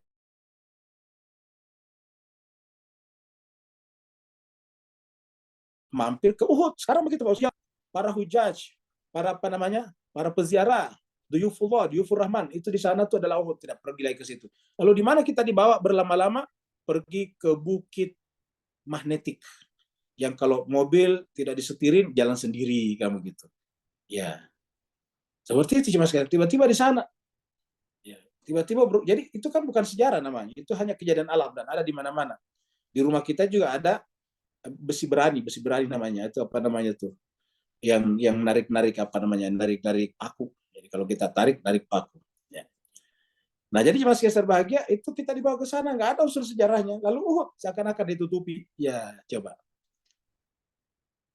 Summa anzal alaikum min ba'dil ghammi amanatan nuasa. Bagi orang yang benar-benar selalu istiqamah bersama dengan Rasulnya, apapun yang terjadi, setelah kekalahan itu pun tetap merasa tentram, bahkan tetap bisa tidur dengan nyenyak. Nuasa. Ya gasyata'ifata minkum, yang meliputi sebagian satu golongan di antara kalian. Siapa? Yang tidak lari, yang tetap bersama dengan Nabi. Sebaliknya, wa ta'ifatun qad ahammathum anfusuhum. Kemudian sebagian lainnya dikuasai oleh kecemasan mereka. Ahammathum nih. Sebagian yang lain, ta'ifatun itu satu golongan, ta'ifatun itu satu golongan yang lain, itu dikuasai oleh kecemasan. Jadi persis ini pada zaman Nabi Isa. Pada zaman Nabi Isa juga begini Bapak sekalian. Kita pindah dulu ke sini. Surat apa namanya? Surat 62. 61 maksudnya. Terakhir, ayat 14. Ya ayyuhalladzina amanu, wahai orang beriman, kunu ansarallah. Jadilah penolong-penolong agama Allah. Ansarallah. Kama qala Isa bin Maryam, sebagaimana Isa putra Maryam berkata kepada Hawariyun, lil Hawariyin. Apa katanya? Man ansari ilallah. Siapakah di antara kalian menolong aku untuk sampai kepada Allah? Qala al-Hawariyun, berkatalah Hawariyun, nahnu ansarullah. Dialah menolong Nabi Isa ketika Nabi Isa mau dibunuh dan sebagainya. Yang lain banyak yang kabur, bahkan kafir. Qala al-Hawariyun nahnu ansarullah. Nah, setelah Hawariyun atau sebagian berkata kami tetap bersama kamu wahai Rasulullah, yaitu wahai Nabi Isa, maka terbagi dualah umat Nabi Isa pada saat itu. Fa'amanat ta'ifatun. Ini ta'ifatun. Ya. Amanat ta'ifatun mim bani Israila wa kafarat ta'ifatun. Dan kafirlah satu golongan. Satu golongan itu beriman, satu golongan lagi kafir. Kafarat. Sama tadi di sini gimana sekalian? Ya ini. Sorry, mana tadi? Nah, kembali ke sini nih. Ya. Nih. Yaghsha ta'ifatan minkum.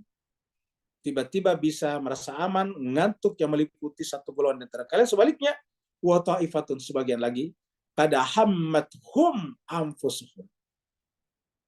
Satu golongan di antara mereka, hammathum anfusuhum. Mereka dikuasai, jiwanya dikuasai oleh kecemasan, kegundahan, kegulanaan tadinya.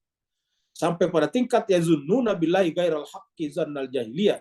Sampai mereka menduga-duga ataukah menuduh-nuduh Allah dengan tuduhan yang tidak benar. Ghairal haqq. Ya. Kira-kira begini. Jangan-jangan Muhammad bukan Rasul ya. Kok bisa kalah? Kira-kira gitulah. Padahal yang kalah bukan Muhammad. Mereka yang kalah karena lari kan begitu. Nabi tetap ada di sana, tidak lari. Ya. Jangan-jangan Tuhan itu memang tidak ada ya. Kalau Tuhan ada, kenapa tidak menolong Nabi Muhammad? Sama juga sekarang. Saya lihat itu ada video mengatakan, di manakah Tuhan? Kamu gitu. Ada tuh sekarang bikin video, di manakah Tuhan? Kalau memang Tuhan, kenapa tidak menolong orang Gaza? Yang Islam itu, coba. Yang salat 5 kali sehari semalam. Yang rajin berdoa. Di manakah Tuhan? Ya. Di manakah pertolongan Tuhan? Kan tidak ada. Tetap aja. Sudah hampir 26.000 sekarang orang dibunuh. Tuhan tidak pernah nongol. Kira-kira begitulah. Nah, inilah cara pemahaman seperti ini. Begitu juga pada saat itu. Jadi cara berpikir ini ada dari dulu dan disebutkan dalam Al-Quran ini. Wa ta'ifatun qad hammathum anfusuhum. Satu golongan lagi kemudian dikuasai oleh kecemasan mereka sampai pada tingkat yazunnuna billahi ghairal haqqi. Mereka menduga-duga Allah dengan dugaan yang tidak benar, seperti mana zannal jahiliyati, seperti mana dulu waktu zaman jahiliyah menduga-duga Tuhan. Tuhan itu tidak mungkin kita jangkau, Tuhan itu tidak mungkin mendengar, maka kita harus menciptakan Tuhan kita sendiri, dibuatlah patung-patung berhala, mana Lata wal Uzza. Yaquluna, mereka sampai berkata, hallana minal amri min syai'. Apakah memang kita diberikan pilihan dalam kaitannya dengan ini? Apakah Tuhan berikan kepada kita bantuan dalam urusan ini? Ya. Yaquluna hallana minal amri min syai'. Apakah Tuhan memang memberikan ini kepada kita? Kalau Tuhan memberikan kita, berarti yang membuat kita kalah kan Tuhan, seperti itulah. Qul, katakanlah, innal amra kullahu lillah. Semua urusan amar, ini kata-katanya amar di sini. Semua amar itu urusan Allah. Kalian kalah, memang hukum kalah. Kalian penuhi hukum kalah itu dari Allah. Tetapi yang memenuhi hukum kalah adalah kita sendiri. Seperti contohnya hukum jatuh kalau kita lepaskan benda.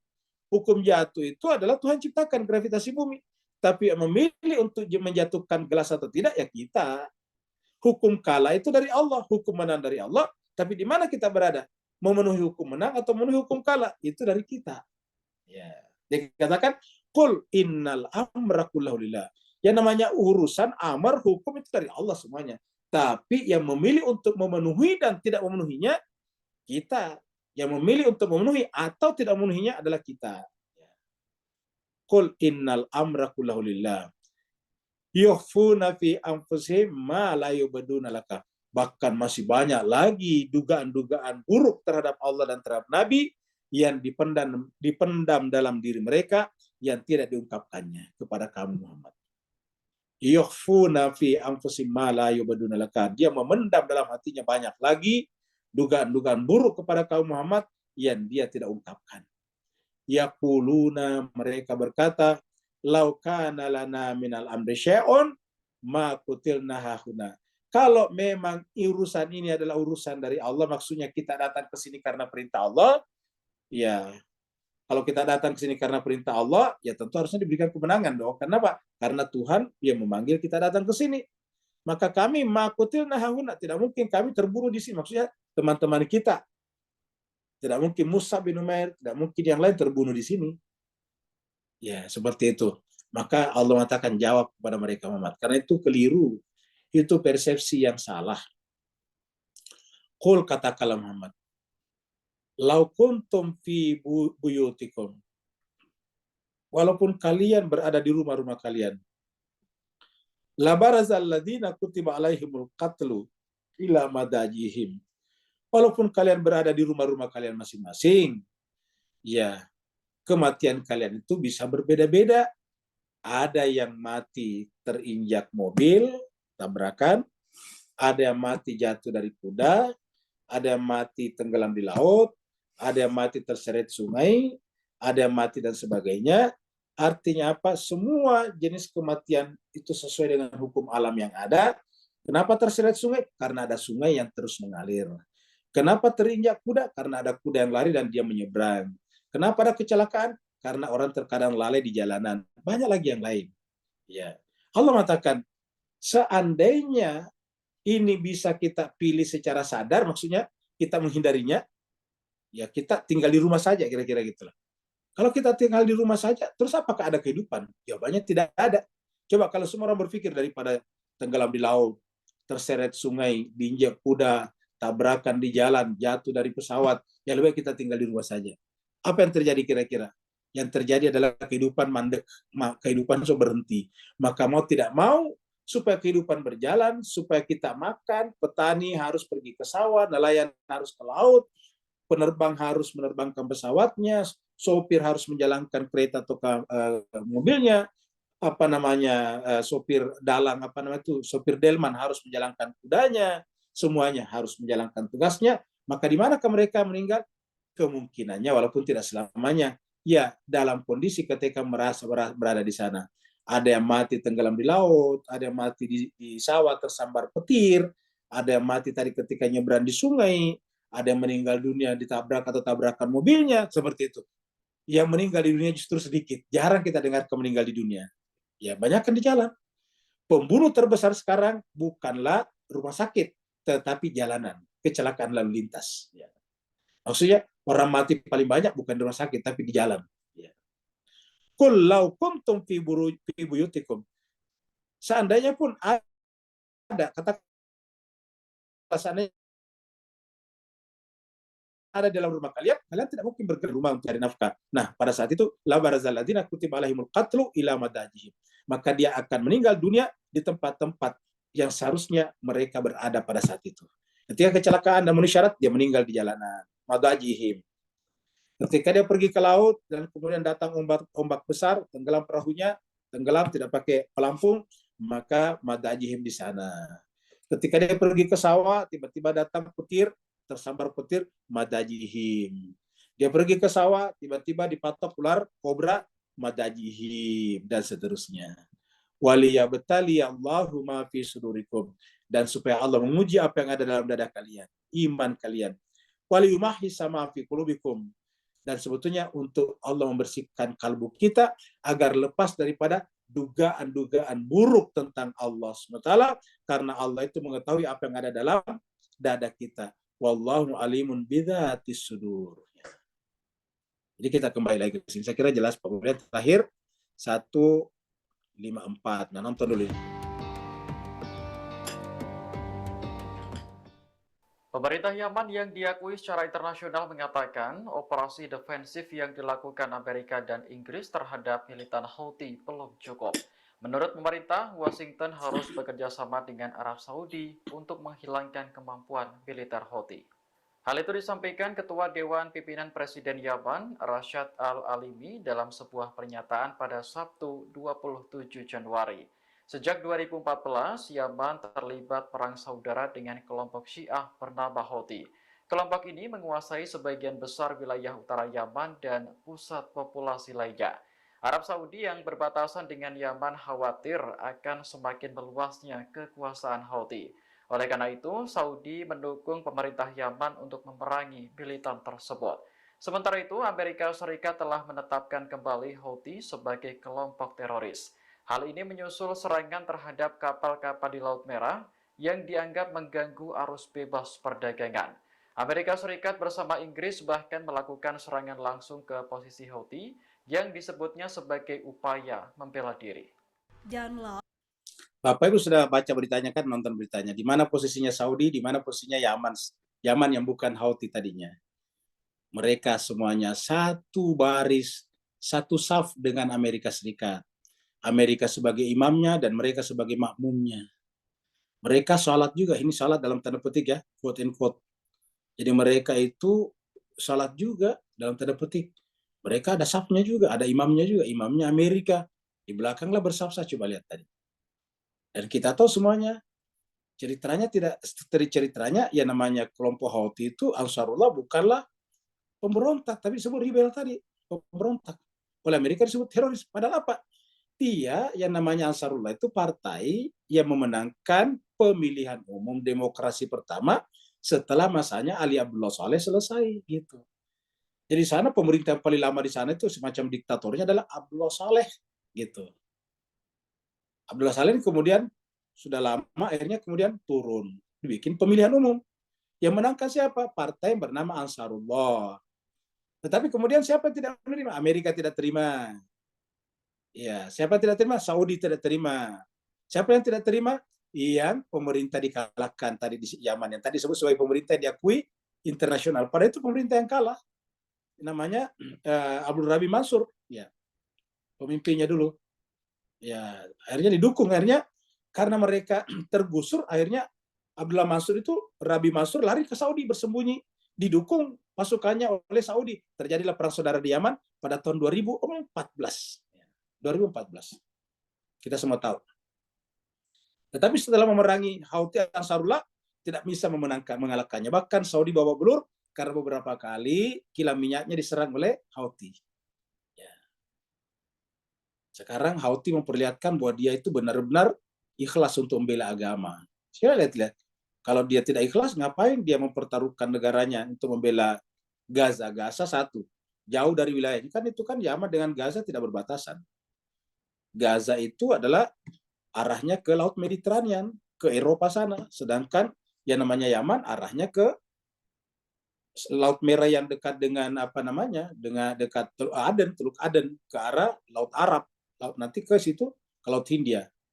Ya, jadi dia dekatnya ke Persia, dekatnya ke negara-negara Arab yang lain. Jadi beda sekali. Ya. Yang kedua, ya yang namanya Hamas itu kan Sunni. Sedangkan Houthi ini Syiah loh. Tidak ada urusannya sebetulnya kalau dia mau. Tapi karena dia ikhlas untuk kepentingan agama, dia melakukan, mempertaruhkan negaranya. Sudah berapa orangnya dibunuh. Tapi coba lihat, di mana posisinya Saudi tadi? Di mana posisinya pemerintah Yaman yang didukung Amerika? Ya, justru mereka semuanya bersepakat untuk melemahkan Houthi dan menyebut tadi istilah rebel berontak, dan Amerika Serikat menyebutnya sebagai inilah persekongkolan global untuk meneguhkan kembali tatanan dunia yang telah dibuat sedemikian rupa agar kaum kolonialis, imperialis yang ada di atas, yang mempertahankan kebenaran ada di bawah sepatu laras kekuasaan global. Innalladzina tawallaw minkum yaumal taqal jam'an. Kembali tadi ke pedang Uhud. Orang yang berpaling di antara kalian pada saat bertemunya dua pasukan. Ini kita kembali kepada perang Uhud. Tapi perang Uhud kan dulu. Sekarang yang terjadi apa? Perang Gaza. Sekarang adalah yaumal taqal jam'an. Dua pasukan berperang sekarang. Jelas-jelas sekarang. Kalau sesama muslim kita masih bingung. Tapi ini kan jelas-jelas beda. Ya. Sekarang orang muslim dibantai, dibunuh oleh Israel. Israel ini juga bukan Yahudi sebetulnya. Tetapi Zionisme. Ya, didukung oleh negara-negara besar. Amerika itu Protestan, Inggris itu Katolik. Tapi kenapa membunuh? Sama-sama Zionisme. Zionisme itu adalah aliran politik global. Ya. yang ingin mempertahankan tadi hegemoni global. Kenapa kita menggunakan Zionisme? Karena mereka juga sudah menolak menggunakan imperialisme. Kata mereka imperialisme itu dulu, kolonialisme itu dulu. Padahal faktanya tetap kolonialisme namanya. Ya. Nah, jadi Allah mengatakan apa? Innalladzina tawallaw minkum yaumal taqal jam'an innamastazallahum syaitan. Perhatikan ini, bukan saya yang bilang Bapak sekalian.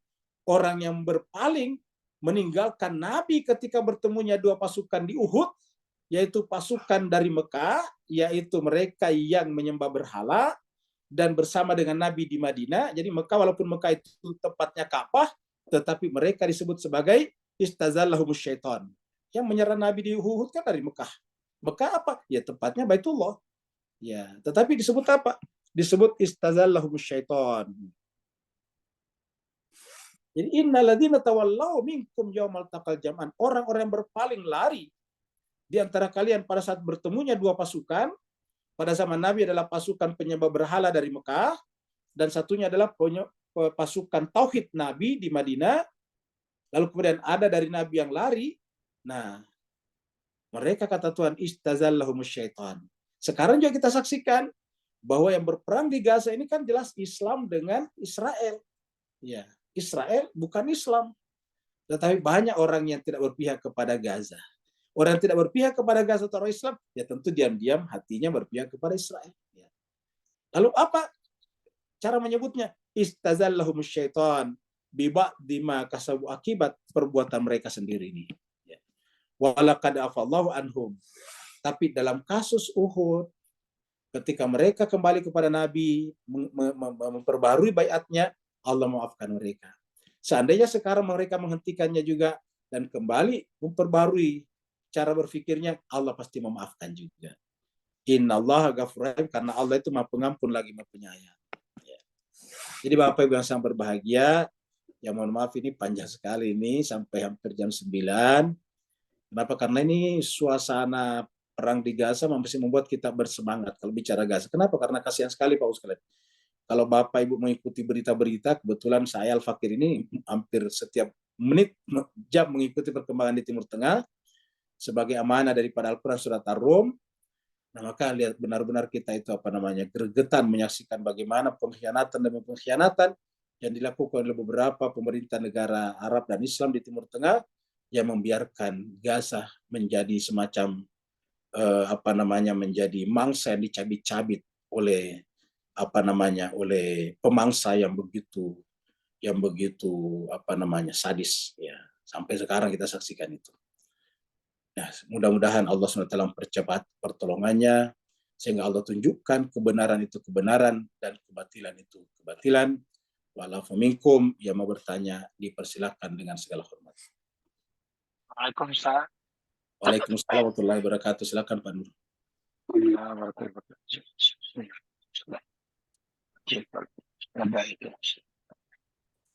Dalam konteks bertubi-tubi tentang di medan perang tadi, dan dalam konteks kita berjihad baik dalam solat maupun di luar solat, apakah resipi yang sama juga berlaku di mana kita selalunya tidak terputus dengan Nabi? Maka dalam solat kita selalu mi'raj daripada makam Muhammad kepada kepada Ahmad, dan selanjutnya sampai kepada Allah sendiri. Maka konteks ini bolehkah kita samakan apabila kita nyata daripada ayat-ayat kupasan Ustaz? Tak, rupanya orang-orang yang baik dalam solat dan luar solat tadi yang mengkhianati kalbu mereka sedar, tapi mereka jalan terus melaksanakan zahir-zahir amalan untuk menampak pada orang lain. Padahal kalbu mereka tidak bersama dengan Muhammad menuju kepada Ahmad tadi. Beri pencerahan Ustaz. Barakallahu fi afwan. Terima kasih banyak Pak Nur. Jadi Bapak Ibu sekalian, salat ini kita sepakat semuanya dalam Islam, apapun mazhabnya, Sunni, Syiah, Ibadi, Syafi'i, Hambali, Hanafi, Ja'fari, semuanya sama, yaitu salat itu tiangnya agama. As-salatu aimaduddin atau as-salatu amududdin. Salat itu tiangnya agama. Nah, karena salat tiangnya agama kan tidak bisa ditinggalkan, apapun keadaannya, bahkan dalam perang pun juga harus dilakukan. Karena dia Tetapi sholat itu kan cuma kendaraan. Nabi mengatakan sholat itu mi'raj. Mi'raj itu kan semacam kendaraan untuk naik. Kayak pesawat, kapal terbang. Itu kan adalah pesawat, kendaraan. Kita tidak ingin tinggal di pesawat terus-menerus. Kendaraan hanya untuk menaik, membawa kita ke tujuan. Nah, salat juga seperti itu. Salat itu adalah kendaraan untuk membawa kita naik menuju kepada Allah Subhanahu wa taala. Nah, apa nantinya kalau kita misalnya salatnya membawa kita naik ke atas? Mungkin sebagai mengatakan kita tenang hatinya. Tapi bisakah kita tenang hatinya dalam pandangan ini kalau melihat orang lain diperlakukan zalim? Kalau kita tetap tenang hatinya melakukan orang yang diperlakukan zalim, itu pasti bukan ketenangan. Yaitu namanya pelarian, escapism. Bahasa Inggrisnya escapism, lari, escape. Ya, lari dari kemanusiaan. Ya, jadi dalam Al-Quran, tanda salat yang benar itu adalah mencegah dari perbuatan keji dan munkar. Nah, seperti itu. Jadi mencegah dari perbuatan keji dan munkar. Dalam surat Al-Ankabut dikatakan, Aqimis sholata, inna sholata tanha anil fahsya'i wal munkar. Dirikanlah salat, karena sungai salat itu mencegah dari perbuatan keji dan munkar. Jadi ahli salat itu harus terlibat di dalam mencegah terjadinya kemungkaran. Dan kemungkaran terbesar versi Al-Quran itu adalah pertumpahan darah. Ya. Kan Al-Quran mengatakan, man qatala nafsan, membunuh satu orang. Itu Al-Quran luar biasa mengatakan, Al-Maidah. Man qatala nafsan bighairi nafsin aw fasadin fil ardi faka'annama qatalan nasa jami'a. Siapa yang membunuh satu orang atau membuat kerusakan di muka bumi, maka sama atau seolah-olah yang bersangkutan membunuh seluruh manusia. Itu satu. Bagaimana kalau sudah membunuh sudah 25.000 orang? Bayangkan Pak Ustaz. Yang dibunuh orang tidak berdaya. Membunuh satu orang saja, pandangan Al-Quran itu sama membunuh seluruh manusia. Bayangkan kalau ada orang membunuh 25.000 kali manusia sekarang jumlah manusia, lalu kita cuma diam. Apakah itu disebut sebagai manusia?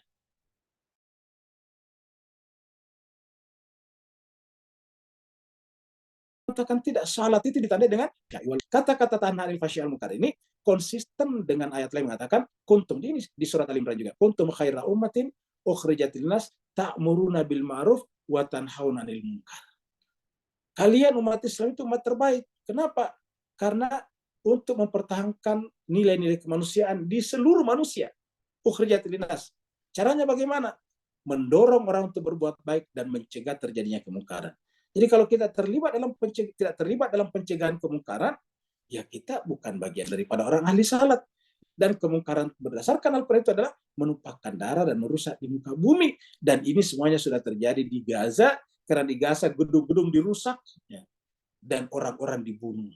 Pengrusakan kota namanya fasadun fil ard. Pembunuhan orang-orang namanya menumpahkan darah. Semuanya sudah terjadi.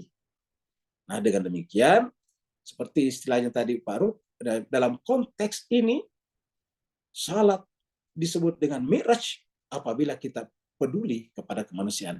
Andai kata salat yang benar tidak perlu peduli kepada kemanusiaan, Nabi setelah sampai ke Sidratul Muntaha tidak perlu lagi kembali ke bumi untuk menegakkan keadilan dan menghentikan kezaliman. Ada lagi Pak sekalian? Kalau tidak ada, kita akhiri sampai di sini. Terima kasih banyak atas perhatian Bapak Ibu Ada Ustaz, semuanya. pertanyaan Ada di chatroom dari Pak Burhan, satu ada pertanyaan. di chatroom dulu ya. Ya, ada di chatroom ya Pak Burhan.